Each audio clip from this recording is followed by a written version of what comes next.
بسم الله الرحمن الرحيم والفجر وليال عشر والشفع والوتر والليل إذا يسر هل في ذلك قسم لذي حجر ألم تر كيف فعل ربك بعاد إرم ذات العماد التي لم يخلق مثلها في البلاد وثمود الذين جابوا الصخر بالواد وفرعون ذي الأوتاد الذين طغوا في البلاد فأكثروا فيها الفساد فصب عليهم ربك سوط عذاب إن ربك لبالمرصاد فأما الإنسان إذا ما ابتلاه ربه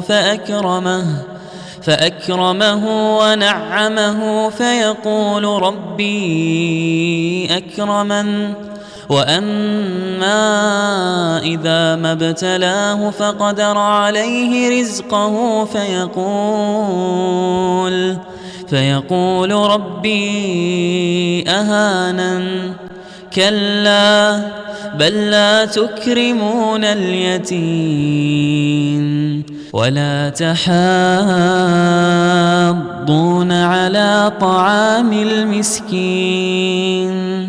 وتأكلون التراث أكلا لما وتحبون المال حبا جما كلا إذا دكت الأرض دكا دكا وجاء ربك والملك صفا صفا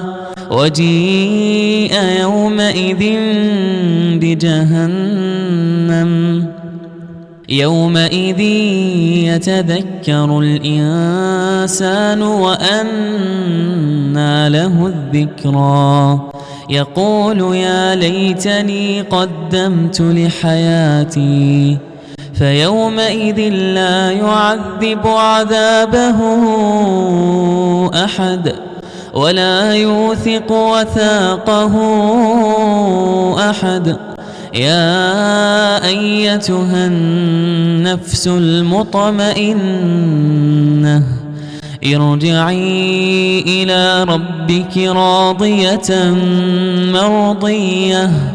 فادخلي في عبادي وادخلي جنتي.